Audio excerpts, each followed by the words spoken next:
Agora, efetivamente, no Acorda Metrópolis dessa terça-feira. Na segunda-feira, o senador Cleitinho anunciou que não vai disputar o governo de Minas Gerais após semanas de indecisão. A gente vai ter um trecho que a gente vai passar agora da fala dele para você entender mais ou menos como é a confusão envolvendo o Cleitinho. Vamos lá. Do mundo. Eu dirigi aqui ao povo mineiro, pedir perdão. Só puxar um pouquinho. Pedir perdão, porque o meu momento não está fácil para mim, para minha família. E não adianta eu entrar numa campanha agora do jeito que eu estou. Não adianta eu querer cuidar de vocês não estão cuidando de mim, não cuidando da minha família. Eu tenho que ser honesto com vocês, eu tenho que falar a verdade. Aqui o Euclides sempre me ajudou, me deu a candidatura de Senado, me motivou. O senhor também me esperou o tempo que precisava me esperar, eu peço perdão, mas meu momento eu não estou bem. Eu preciso me recuperar, cuidar de mim, porque não adianta eu querer cuidar de vocês não estão cuidando de mim. Eu peço perdão, mas eu...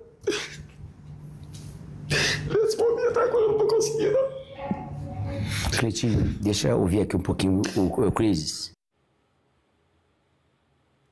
O Cleitinho, que perdeu o irmão, né, há 2 semanas, tinha toda aquela expectativa de como seria a participação dele antes dessa situação muito ruim, familiar, muito triste, né, familiar para a família do Cleitinho. Antes mesmo, estava aquela coisa do será que ele vai para a convenção do partido, será que não?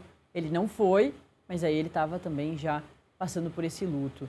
E a gente vê que ele está bastante comovido ainda, bastante mexido, não vai participar, portanto, do pleito. Tinha uma expectativa muito grande, principalmente de Flávio Bolsonaro. Não é não? A gente vai conversar agora com o nosso diretor da redação de Minas Gerais, do Metrópolis.com, Rafael Veleda.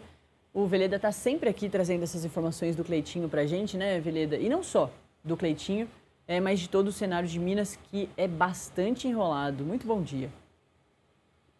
Bom dia, Nath. Bom dia a todo mundo que está nos acompanhando no Acorda. Pois é, Nath. Queria até te falar que essa novela acabou, mas eu acho que não acabou ainda. A gente ainda precisa entender o que aconteceu aqui em Minas, porque estamos todos muito confusos, Nath. O Cleitinho, ele passou por meses de indecisão, realmente, a gente veio noticiando. E aí, no fim de semana, teve a convenção do Republicanos aqui em Brasília. Cleitinho não foi. E, nesse momento, o Republicanos perdeu a confiança nele, a paciência, e vetou a candidatura. Nesse momento, o Cleitinho falou, não, gente, eu quero ser candidato, eu estou de luto, meu luto precisa ser respeitado, então eu não podia ir na convenção, mas eu quero sim ser candidato. Fez um evento público em Divinópolis, reafirmou nas redes. Então, todo o eleitorado e os aliados dele já ficaram animados, né? Falaram, bom, o Cleitinho quer, e começou uma grande operação aí para convencer os republicanos a voltar atrás, uma operação que teve a ajuda do PL, do Flávio Bolsonaro, da ex-primeira-dama Michele, teve os republicanos aqui em Minas. Muita gente queria, principalmente o eleitor, né? O Cleitinho, ele lidera aqui todas as pesquisas de intenção de voto isoladamente, aí, com mais de 30% das intenções, primeiro e segundo turno. Então, era uma eleição que estava muito bem encaminhada para os republicanos e para o Cleitinho, Nath. Então, a gente está assim.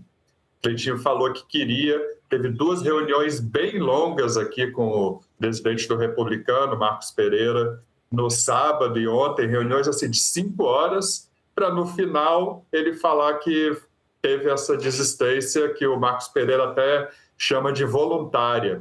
Então tem muita gente que não está acreditando ainda, Nath, se foi voluntária mesmo. Existe a desconfiança aqui em Minas sobre um acordão. Exato.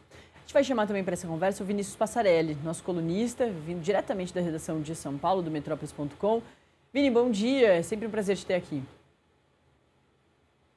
Bom dia a você, bom dia ao Veleda, todo mundo que nos assiste.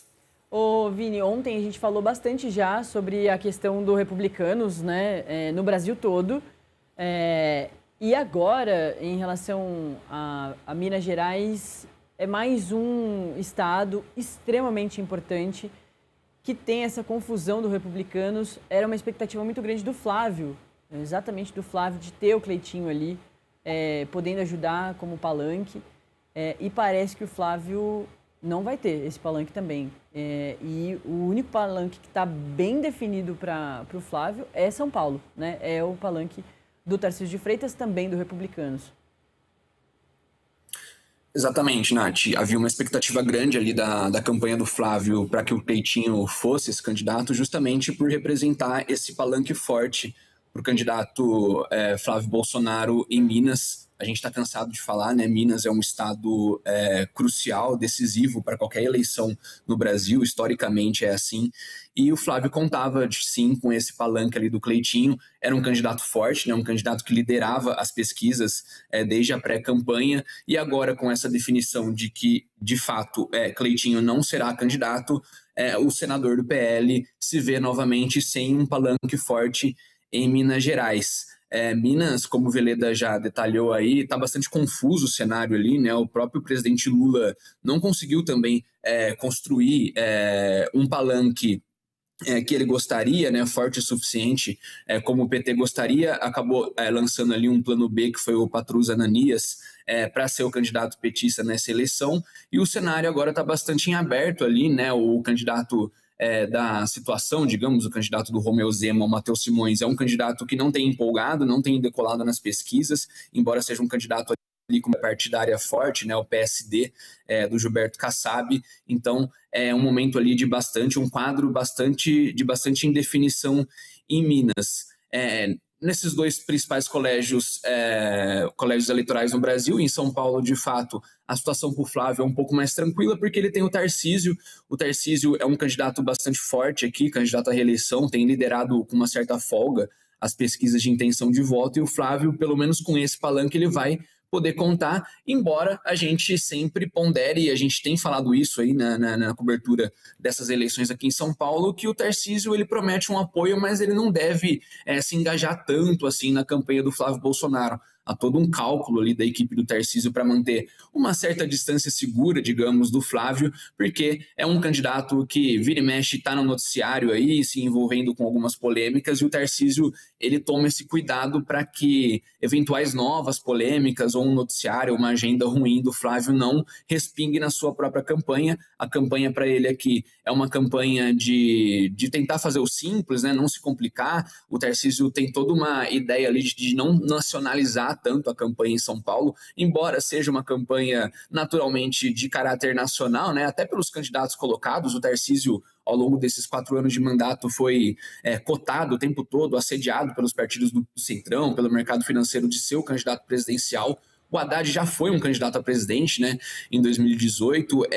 O próprio presidente Lula sinalizou na última convenção do PT no final de semana que ele ainda considera o Haddad o seu sucessor, né, o seu sucessor político. Já indicou que o Haddad, por enquanto, é um dos principais nomes do PT para a disputa em 2030, então é provável, claro que política, 4 anos acontece muita coisa, né, as coisas mudam, mas é uma tendência de que essa eleição em São Paulo possa se repetir em 2030 na disputa nacional, né? Então, naturalmente é uma eleição que tem um caráter nacional, mas a estratégia do Tarcísio é evitar um pouco isso. Ele quer fazer uma campanha bem focada na gestão, né? Gestão dele aqui em São Paulo, nas entregas. Tem toda uma tentativa também do Tarcísio e da sua campanha de melhorar os votos do governador na capital paulista e na região metropolitana. A gente lembra que na última eleição o Tarcísio perdeu para o Haddad, né, em São Paulo, na capital, e também na Grande São Paulo. Então, o Tarcísio, digamos que ele está mais preocupado com essas questões do que exatamente em oferecer esse palanque para o Flávio Bolsonaro. Lembrando também que há todo um temor aqui, principalmente do PT, de que o Tarcísio liquide essa eleição no primeiro turno, né? As pesquisas que têm saído já indicam essa possibilidade. Essa chance cresceu depois da desistência dos outros candidatos ali de centro-direita que se colocavam, pré-candidatos, né, que se colocavam nessa disputa. O caso do Paulinho Serra, do PSDB, o caso do Kim Kataguiri, da Missão. Então, caso isso aconteça, de fato, o Tarcísio vença no primeiro turno, seria um desastre para a campanha do presidente Lula, né, que conta com esse palanque do Haddad no segundo turno. A eleição de São Paulo, a gente também cansa de dizer, assim como Minas, é uma eleição muito importante para o resultado nacional.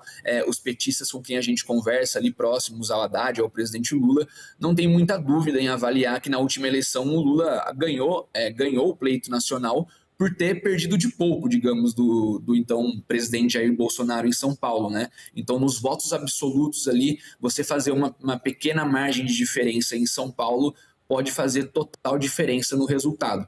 Então, são esses dois cenários aí dos dois principais palanques, né? Tanto para Flávio como para o presidente Lula, Minas, um cenário bem mais indefinido agora, e São Paulo. A gente tem também o nosso cientista político de hoje, o Magno Cal. Sempre muito bom te ter aqui, ô Magno. Muito bom dia. Bom dia, Natália. Bom dia, Veleda. Bom dia, Passarelli. Sempre um prazer estar aqui com vocês. Caramba, hein, Magno? A gente está há muito tempo falando sobre essa situação de Minas e a gente segue falando. É bom a gente lembrar que até amanhã, dia 5 de agosto, é quando as campanhas têm as convenções partidárias para definir os seus candidatos e, mais do que isso, oficializá-los, né? Fazer todo aquele evento, lançar os nomes todos para governo, para presidência, para também anunciar os candidatos a deputado estadual, a deputado federal e para preencher as 2 vagas de senador. E depois disso, do dia 5 de agosto até o dia 15 de agosto, esses partidos todos precisam registrar essas chapas, esses candidatos na Justiça Eleitoral para daí sim colocar as campanhas nas ruas em 16 de agosto. Está tudo muito aí e a gente não tem ainda a informação concretizada de Minas Gerais, que é esse estado-chave. É verdade, Natália. É o segundo estado em termos de eleitores no Brasil. É um estado que, tradicionalmente, para onde vai Minas Gerais, vai o Brasil. Minas Gerais costuma antecipar as tendências do eleitorado brasileiro por ter um eleitorado muito diverso. E nesse ano, provavelmente, tem uma das corridas estaduais mais complicadas do Brasil inteiro. Como vocês já comentaram, se tem um governador em exercício que migrou para o PSD buscando ganhar mais musculatura eleitoral, mas que ainda não engrenou nas pesquisas. O próprio PT teve muita dificuldade em encontrar um caminho nessa eleição de Minas Gerais, testou alguns cenários, acabou optando por Patrus Ananias, e a direita, que é um campo político bastante forte em Minas Gerais, é o estado de Nicolas Ferreira, o deputado que obteve a votação recorde na eleição passada e não conseguiu até agora se estabelecer ou pelo menos obter uma frente que possa ser apresentada ao eleitor de Minas Gerais. Cleitinho era o nome natural, liderava todas as pesquisas. Houve um óbvio problema de comunicação, para dizer o mínimo, entre Cleitinho e o seu partido. É raro a gente ver um candidato que lidera as pesquisas em todos os cenários ser ou escanteado pelo seu próprio partido ou desistir da candidatura no último minuto, qualquer que seja a versão que a gente acredite nessa história. E agora aparecem outros candidatos. Aparece o Marcelo Aro como esse potencial candidato a governador que possa unir esse campo, mas, de fato, chama muito atenção termos um estado tão importante num momento em que talvez a direita tenha obtido um nível de organização no Brasil que poucas vezes vimos anteriormente, e num estado tão importante como Minas Gerais, nós estamos vendo chapas sendo definidas literalmente na véspera do prazo. É muito interessante ver para onde isso vai, porque Minas é um estado onde Flávio Bolsonaro tem a missão de ganhar musculatura. Se antes a gente falava de Lula tentando perder de pouco em São Paulo, Minas Gerais tem um cenário em que o Flávio Bolsonaro precisa ser competitivo, precisa ter o palanque, da mesma forma que o presidente Lula. Tanto foi esse esforço do PT de obter um palanque em Minas Gerais. E, no entanto, hoje a gente tem o PT, mesmo que aos trancos e barrancos, conseguindo apresentar uma candidatura crível, pelo menos, e a oposição, o palanque de Flávio Bolsonaro, à véspera do final desse período de escolha dos candidatos, ainda sem ter um pouso muito firme no segundo maior estado brasileiro. Eu preciso pedir um intervalinho, mas na volta a gente acho que pode focar sobre a questão das pesquisas Quest que saíram semana passada, dos recortes da Quest, da Genial Quest, por estados. E já para adiantar para quem vai entrar no intervalinho, mas a gente vai segurar esse assunto, tá? No intervalo a gente vai falar sobre outra situação, a mega operação contra atentado aqui em Brasília durante as eleições. Mas, na Quest da semana passada, no recorte de São Paulo, era segundo turno